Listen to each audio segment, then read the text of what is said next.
বাবাজি মুসলমান ভাইরাও, এ সোনামানিকেরাও, ও বাবাজি মুসলমান ভাইরা, আমি পবিত্র কোরআন থেকে আপনাদের সম্মুখে আয়াতে কারিমা তেলাওয়াত করেছি।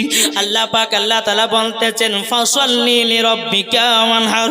আল্লাহ পাক আল্লাহ তাআলা বলছে হাবিব, ওগো আমার হাবিব, আপনি নামাজ পড়ুন এবং কুরবানি করুন।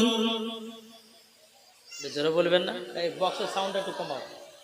হ্যাঁ বাবাজি মুসলমান, এ সোনামানিকেরাও, তাইলে বোঝা গেল আল্লাহ পাক আল্লাহ তাআলার নবীকে বলেছো গো নবীজি, নবীজি আপনার রবের জন্য নামাজ পড়ুন এবং কুরবানি করুন। এ বাবা, আমরা কুরবানি কেন করি সেটা আমাদের জানা নাই। জানা আছে কেন কুরবানি আমরা দিই? একটু মন দিয়ে শুনবেন তো বাবাজি। চলুন, আল্লাহ পাক আল্লাহ তাআলা বলতে চগো আমার বান্দা বান্দিরও, তোমরা যখন কুরবানি করবে হালালি টাকা দিয়ে কুরবানি করো। সুদের টাকা দিয়ে কুরবানি করা হবে না বাবাজি, চিটারি করা টাকা দিয়ে কুরবানি করা হবে না, দালালি টাকা দিয়ে বাবাজি আপনার কুরবানি করা হবে না, হবে না, হবে না। আল্লাহ পাক আল্লাহ তাআলা বলতেছে কুরবানি যদি তোমাদেরকে করতে হয়, এক নাম্বার হালালি টাকা দিয়ে করো। আল্লাহ পাক আল্লাহ তাআলা বলতেছি ওই কুরবানিকে আমার দরবারে কবুল করে নেব। জোরে বলুন না সুবহানাল্লাহ। এ বাবাজি মুসলমান ভাইরাও, ওগো আমার সোনামানিকেরাও, আমরা অনেকে মানুষ আছি বাবাজি, গরিব মানুষেরা কুরবানি দিতে পারে না, কিন্তু আমরা গরিবের হক আদায় করি না। জি আছি না নাই? গরিবের হক আদায় করি না। ও সুন্নাহ মুসলমান সোনামানিকের একবার বোঝার চেষ্টা করুন। এই পবিত্র আমরা যখন আল্লাহ রাস্তায় কুরবানি যখন আপনার করব, আল্লাহ পাক আল্লাহ তাআলা বলতেছে এ বান্দারা তোমরা শুনে নাও, তোমাদের নিয়াতের উপরে জায়গা কবুল হবে। তোমরা যদি সঠিক নিয়াত করো তবে আমার রাস্তাতেই আমার কুরবানিটা কবুল হবে। আর তোমরা যদি নিয়াত সঠিক না করো, যদি তোমাদের গোশ খাবার নিয়াত থাকে, তোমাদের নিয়াত যদি মানুষকে দেখাবার জন্য থাকে, তোমাদের নিয়াত যদি পাড়া পড়শিকে দেখার জন্য থাকে, তাইলে ওই কুরবানি আল্লাহর দরবারে কবুল হবে না। আল্লাহ পাক আল্লাহ তাআলা বলছো গো আমার বান্দারাও, তোমরা শুনে রেখে দাও, আমার রাস্তাতে কুরবানি করো ওই জিনিসটাকে যাকে তুমি বেশি মোহাব্বত করো। জোরে বলুন না সুবহানাল্লাহ। এ বাবাজি মুসলমান ভাইরাও, ওগো আমার সোনামানিকেরাও, আমরা কুরবানি কেন করি চলুন এগিয়ে যাই। হযরত ইব্রাহিম খলিলুল্লাহর প্রথম স্ত্রীর নাম ছিল বাবা মা সারা। কি নাম ছিল? মা সারা। এই মা সারার আব্বার নাম ছিল বাদশাহ নমরুদ।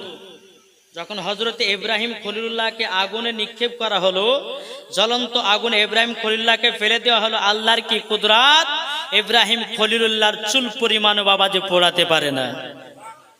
এই বাদশাহ নমরুদের বিটি মা সারা যখন দেখতে পেল ঘর থেকে যে এমন একজন আল্লাহর নবী যার আগুনে তার শরীরকে স্পষ্ট করতে পারে না, আমি ওই নবীকে বিবাহ করতে রাজি। এটা জোরে বলবেন না? মা সারা একটু ভালো করে বুঝবেন, কুরবানিটা কেন দিই আমরা এটা জানতে হবে আমাদেরকে, নাকি বলছেন বাবাজি? চলুন তো, মা সারাকে যখন বিবাহ করলেন, বছর বছর বছর বছর পার হয়ে যায়, কিন্তু সন্তান আদি নাই, সন্তান নাই। হযরত ইব্রাহিম খলিলুল্লাহ আল্লাহর কাছে দোয়া করো, রব্বুল আলামিন, রব্বুল আলামিন, আমার এত টাকা পয়সা ধন দৌলত আছে, আমার যদি সন্তান না হয় তাইলে এত জমি জায়গা কে নেবে, কার নামে আমি করে দিব। বিরাদর ইসলাম মুআজ্জাজ সামানি কিরাম, হযরত ইব্রাহিম খলিলুল্লাহ আল্লাহর কাছে দোয়া করে, বাবাজি কোনদিন সন্তান হয় না। বিরাদার মা সারাও তিনি বলতেছে ইব্রাহিম খলিলুল্লাহকে, বলতেছে বলো গো আমার স্বামী, অনেক চেষ্টা করলাম, কোনদিন তো আমাদের একটা সন্তান হলো না। তবে শুনে নিন, আপনি আর একটা বিবাহ করুন। জোরে বলুন না সুবহানাল্লাহ। ইব্রাহিম খলিলুল্লাহর বিবি মা সারা বলছে হুজুর আপনি আবার বিবাহ করুন। ও ভাই, আপনাদেরকে বলে যাই, এখনকার কোন মায়েরা বাবা আপনার বিবাহ করতে বলবে না, যদি সন্তান না হয় বাবাজি বিবাহ করতে বলবে না কেন না আমার মা বোনদের অন্তরে বাবাজি সব দিতে রাজি, কিন্তু স্বামীর ভালোবাসা কাউকে দিতে রাজি নয়। কি গো, আপনি সকালবেলা গিয়ে বিবিকে বলেন যে আমি আরেকটা বিয়ে করবো, আপনার তুমি হ্যাঁ বাড়িতে উঠতে দিবেন আপনাকে। কিন্তু মা সারা তিনি বলতেছে হুজুর ওগো আমার প্রাণের স্বামী, এত কষ্ট করার পরে একটা সন্তান হলো না, আপনি এক কাজ করুন আর একটা মহিলাকে বিবাহ করুন। জোরে বলেন। ইব্রাহিম খলিলুল্লাহ বলতেছি বলো গো বিবি, তবে শুনে নাও আমি যে আর একটা বিবাহ করব, তোমার কি মন খারাপ করে না? তোমার কি মনের ভিতরে একটু কষ্ট হয় না? মা সারা বলতেছে বলো গো আল্লাহর নবী ইব্রাহিম খলিলুল্লাহ, তবে আপনি শুনে নিন আমাদের এত জমি জায়গা, আমাদের সন্তান যদি না হয় কাকে দিবেন জমি জায়গা? আপনি আর একটা বিবাহ করুন। ইব্রাহিম খলিলুল্লাহ বলতেছে বলো গো আমার বিবি, এক কাজ করো, তুমি আমার জন্য একটা মেয়ে খোঁজ লাগাও। জোরে বলুন না সুবহানাল্লাহ। ইব্রাহিম খলিলুল্লাহর নিজের বিবি বেরাদের ইসলাম নিজের বিবি আপনার স্বামীর বিবাহ দেওয়ার জন্য মহিলা বাবা চারিদিকে আপনার খোঁজ করতে লাগলো। বাবা খোঁজ করতে করতে করতে করতে করতে বাবাজি মুসলমান লাস্ট পজিশনে একজন মহিলা পা গেল, তার নাম হযরতে মা হাজেরা। জোরে বলা যাবে কি সুবহানাল্লাহ। মা হাজেরার খোঁজ যখন পা গেল বাবা, বহুত লম্বা ঘটনা। মা হাজেরার সঙ্গে যখন ইব্রাহিম খলিলুল্লাহ যখন বিবাহ হয়ে গেল, বিবাহ হয়ে যাওয়ার পরে মা সারার গর্ভে থেকে বাবাজি বেরাদের ইসলাম মা হাজেরা রাদিয়াল্লাহু তাআলা আনহা তিনি বলতেছে গো আমার স্বামী, আপনি আমাকে বিবাহ করেছেন, তবে বলুন না আপনি মোহাব্বত আমাকে করবেন না আপনার বিবি আগার বিবিকে করবেন? হযরত ইব্রাহিম খলিলুল্লাহ বলতেছে বলো বিবি, তবে শুনে নাও আমি দুটা বিবাহ করেছি, এই কারণের জন্য আমার আগার বিবির কোনো সন্তান আদি হয় না, তার জন্য তোমাকে বিবাহ করেছি। আমি দোনো বিবিকে সমান ভালোবাসবো। এ বাবাজি মুসলমান ভাইরাও ওগো আমার সোনা মানিকেরাও, যখন বাবা এই কথা হলো মা হাজেরা রাদিয়াল্লাহু তাআলা আনহার সঙ্গে বাবাজি হযরতে ইব্রাহিম খলিলুল্লাহর সঙ্গে ঘর সংসার যখন বাবা শুরু হতে বাবাজি মা হাজেরা রাদিয়াল্লাহু তাআলা আনহার গর্ভে দেখি একটা সন্তান জন্ম নিল বাবা। সে সন্তানটার নাম হলো হযরতে ইসমাইল। জোরে বলা যাবে কি সুবহানাল্লাহ। ইসমাইল জন্ম নেওয়ার পরে বেরাদের ইসলাম আল্লাহর হুকুমে মা হাজেরা রাদিয়াল্লাহু তাআলা আনহাকে বাবাজি আপনার কিনাও বাড়ি থেকে আপনার বিদায় করে দিয়েছিলেন সাফা পাহাড় মারওয়া পাহাড়ের কাছে বাবাজি হযরতে মা হাজেরা রাদিয়াল্লাহু তাআলা আনহাকে এবং ইসমাইল আলাইহিস সালামকে মা বেটাকে বাবাজি ওই সাফা পাহাড় মারওয়া পাহাড়ের কাছে আপনার রেখে দেওয়া হয়েছিল। বেরাদের ইসলাম মুআদ্দিন সামানি কিরাম, এইরকম ভাবে আপনার দিন যায় রাত আসে। একদিন আল্লাহ পাক আল্লাহ তাআলা হযরতে ইব্রাহিম খলিলুল্লাহকে বলতেছে ইব্রাহিম খলিলুল্লাহ, তোমার বিবির তো খাবার দাবার সব শেষ, তুমি আবারও যাও তোমার বিবিকে খাবারটা দিয়ে আসো। এ বাবাজি মুসলমান ভাইরাও হযরত ইব্রাহিম খলিলুল্লাহ যখন আপনার আল্লাহর হুকুম পেয়েছেন, হুকুম পাওয়ার পরে সাফা পাহাড় মারওয়া পাহাড়ের কাছে যখন এসেছেন, আসার পরে বেরাদার মুআজ্জিজ সামানে কিরাম হযরত মা হাজেরা রাদিয়াল্লাহু তাআলা আনহা বলতেছে বলো গো আমার স্বামী, আপনি কি আমাদেরকে বাড়িতে নিয়ে যাবেন না? বলো গো বিবি, এটা আল্লাহর হুকুম, তারই জন্য আমি তোমাদেরকে এই জায়গায় রেখে গেছি। জোরে বলুন না সুবহানাল্লাহ। বাবাজি মুসলমান ভাইরা, একদিন আল্লাহ পাক আল্লাহ তাআলা ফেরেশতাদেরকে বলতেছে গো আমার ফেরেশতারা, তবে শুনে রেখে দাও ইব্রাহিম খলিলুল্লাহ আমাকে বেশি ভালোবাসে না তার বেটা ইসমাইলকে ভালোবাসে? আল্লাহ বলছেন ফেরেশতাদেরকে, এই ফেরেশতা বলো তো ইব্রাহিম খলিলুল্লাহ আমাকে বেশি ভালোবাসে না তার বেটা ইসমাইলকে ভালোবাসে? আল্লাহর ফেরেশতারা বলতেছে বলো গো রব্বুল আলামিন, ও গো রব্বুল আলামিন, তবে আপনি শুনে নিন, ইব্রাহিম খলিলুল্লাহ বেশি ভালোবাসে ইসমাইলকে। ও গো খোদা, আপনাকে নয়। আল্লাহ পাক আল্লাহ তাআলা বলতেছে বলো গো আমার ফেরেশতারাও, না না না না, ইব্রাহিম আপনার কিনা ইসমাইলকে মহব্বত করে নাও, আমাকে মহব্বত করে। আল্লাহ পাক আল্লাহ তাআলা বলছে গো ফেরেশতারাও, ও ফেরেশতা তবে শুনে নাও, আমি ইব্রাহিম খলিলুল্লাহর প্রতি আমি তাকে পরীক্ষা করব। এই পরীক্ষাতে যদি ফার্স্ট হয়, জানবো যে ইব্রাহিম খলিলুল্লাহ আমাকে বেশি মহব্বত করে। জোরে বলেন। ফেরেশতারা বলছে আল্লাহ কি পরীক্ষা বলো, তোমরা দেখে যাও। ইব্রাহিম খলিলুল্লাহ রাত্রে ঘুম পাড়তেছেন, আরাম করতেছেন। আল্লাহ পাক আল্লাহ তাআলা বলতেছে ইব্রাহিম খলিলুল্লাহ তুমি কুরবানি করো। সকাল হয়েছে, 100টা উট কুরবানি করলেন। জোরে বলেন। কটা করলেন? 100টা উট কুরবানি করার পরে আমার দ্বিতীয় রাত্রিতে ইব্রাহিম খলিলুল্লাহ তিনি বিছানায় আরাম করতেছেন। আল্লাহ পাক আল্লাহ তাআলা বলতেছে গো ইব্রাহিম খলিলুল্লাহ তবে শুনে রেখে দাও, শুনে রেখে দাও, আবারও তুমি কুরবানি করো। সকাল হলো, সকাল হয়ে যাওয়ার পরে বাবাজি 200টা উট কুরবানি করলেন। এ বাবাজি মুসলমান ভাইরাও, জিলহজ মাসের 9 তারিখে দিবাগত রাত্রিতে বাবা আল্লাহ পাক আল্লাহ তাআলা স্বপ্নের মাধ্যমে বলতেছে ও ইব্রাহিম খলিলুল্লাহ তবে শুনে নাও, শুনে নাও, তুমি আবারও কুরবানি করো। ইব্রাহিম খলিলুল্লাহ আল্লাহ পাক আল্লাহ তাআলাকে বলতেছে ও গো রব্বুল আলামিন, আমি তো প্রথমবার 100টা উট কুরবানি করলাম, দ্বিতীয়বার 200টা উট কুরবানি করলাম।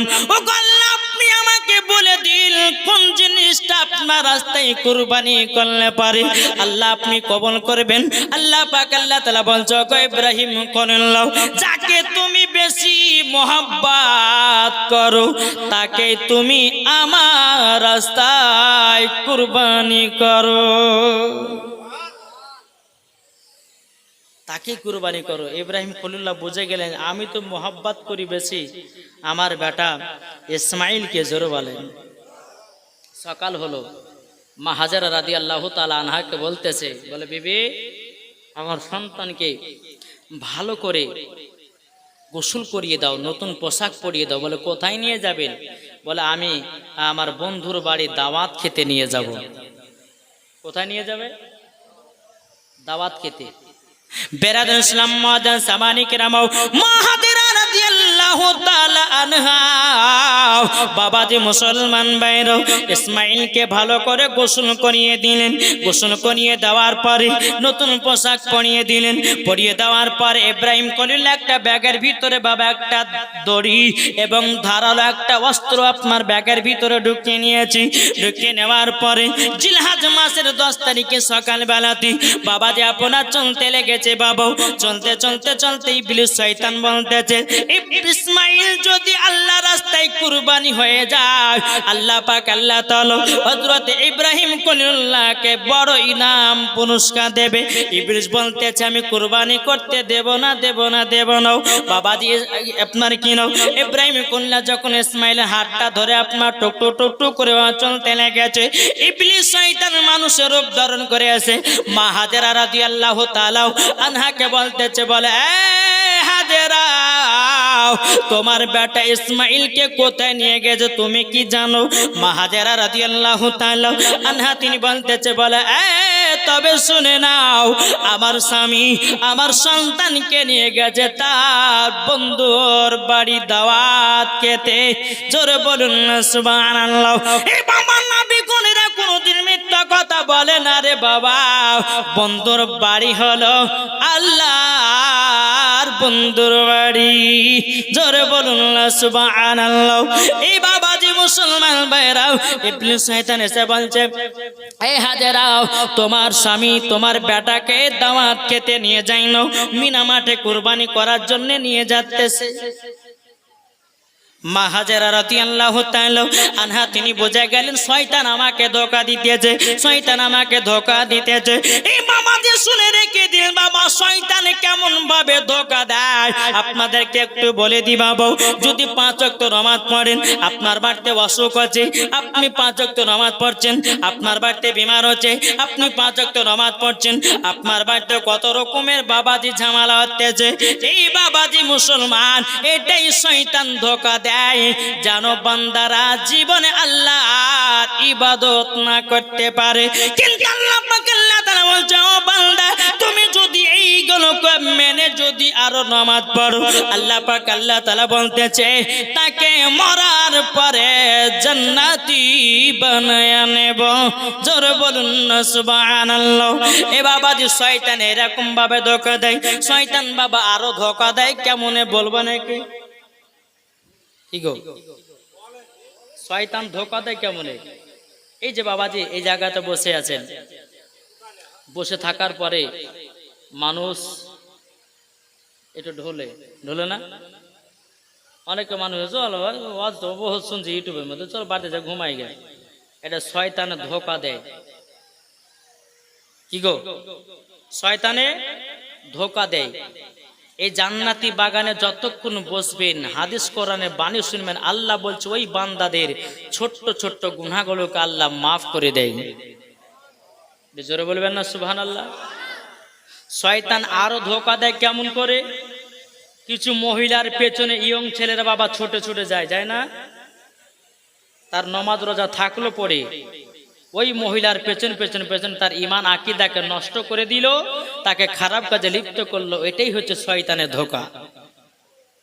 এই যুবক ছেলেরা তোমরা শুনে না, তোমার সামনে দিয়ে একটা সুন্দরী মেয়ে গেলে পারে, অনেক যুবকরা আছে বাবাজি বলে দেখো দেখো কত সুন্দর মাল যাচ্ছে, বলে না? কিন্তু ভাই যুবক ভাই, তোমরা কি একবার বলতে চাই, রাস্তা দিয়ে একটা সুন্দরী মেয়ে গেলে পারে কেন তুমি তাকে মাল বলো? তোমার বাড়িতে তো ভাই আছে, তোমার বাড়িতে তো ভাবি আছে, তোমার বাড়িতে বোন আছে, তোমার বাড়িতে মা আছে, তোমার বাড়িতে আপনার কিনা আত্মীয় স্বজন আছে, তোমার বাড়িতে তোমার বিবি আছে, তোমার বাড়িতে তোমার বেটি আছে, তাহলে রাস্তার মেয়েটা কেমন করে মাল হয়? ওই মহিলাকে যদি তুমি মাল বলো, তোমার বোনকে মাল বলা হলো। ওই মহিলাকে যদি তুমি মাল বলো, তাইলে পরে তোমার ভাবিকে মাল বলা হলো, তোমার মাকে মাল বলা হলো। ও যুবক তোমরা সাবধান হয়ে যাও, মুসলমানদের এতটাই পরিস্থিতিটা খারাপ হয়ে গেছে রে বাবা। আমরা যদি সঠিক আল্লাহর ইবাদত করতে না পারি, আল্লাহ পাক আল্লাহ তাআলা বলতেছে তোমরা মরার পরে কেউ জান্নাতে যাবে না, মরার পরে তোমাদেরকে জাহান্নামের রাস্তায় দেওয়া হবে। এই যুবকেরা আজকে দেখুন কত ইউটিউবের মধ্যে, আপনার ফেসবুকের মধ্যে কত রকম বাবাজি আগাছা কিছু বক্তা বানিয়েছি। কে বলতেছে কুরবানি, বলছে জোড়া দেওয়া চলবে, বিজোড় দেওয়া চলবে না। আচ্ছা বলুন তো, আমরা কুরবানি কটা করি? 3টে, 5টা, 7টা।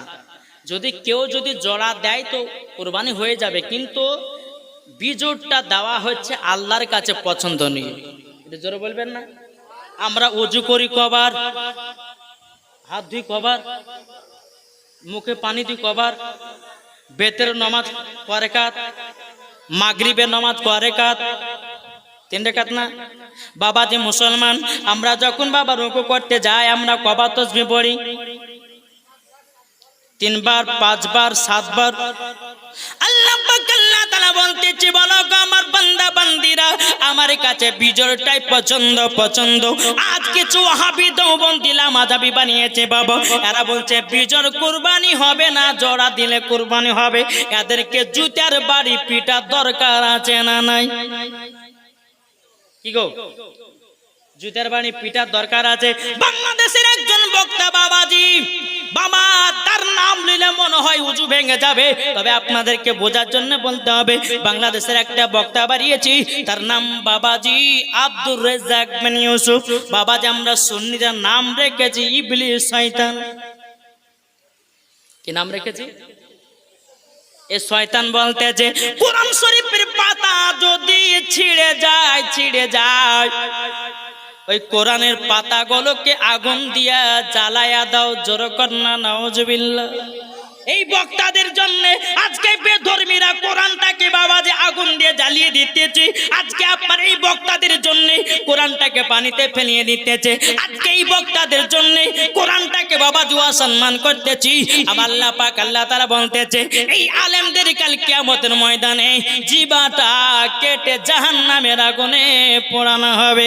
এ বাবাজি মুসলমান ভাইরা ও আমার সোনা মানিকেরা, কিন্তু আল্লাহ পাক আল্লাহ তাআলা বলতেছে গো আমার বান্দা বান্দিরা, দুনিয়াতে আমি তিনটা জিনিসের হেফাজতকারী। এক নাম্বার হলো কাবা শরীফ, দ্বিতীয় নাম্বার কোরআন শরীফ, তিন নাম্বার হলো আমার হাবিবুল্লাহ। এই তিনটা জিনিসের প্রতি যে লাগতে যাবে দুনিয়া থেকে ধ্বংস হয়ে যাবে। ঠিক না?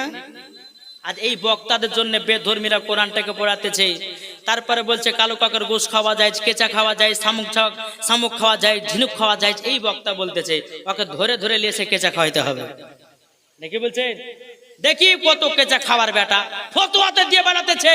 কিন্তু বেরাদার ইসলাম মুআজ্জাজ সামানিক রাম, আমি মাওলানা ওবায়দুল ইসলাম জামালি চ্যালেঞ্জ করে বলে গেলাম, বেরাদার আল্লাহ পাক আল্লাহ তাআলা বলতেছে ও বান্দা বান্দিরা তোমরা শুনে রেখে দাও, তোমাদের পবিত্র কোরআন পড়তে পড়তে যদি ছিঁড়ে যায়, যদি টুকরা টুকরা হয়ে যায়, ওই কোরআনে পাকটাকে গুরুস্থানে কবরস্থানে নিয়ে গিয়ে ওই কোরআনটাকে দাফন করে দাও।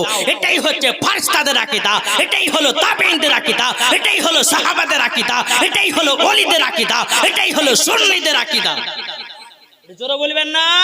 যারা বলবে যে কোরআন শরীফের পাতা পড়িয়ে দাও, এটাই হচ্ছে বাবা শয়তানের আকীদা, এটাই হচ্ছে এজিদের আকীদা নাকি বলছেন?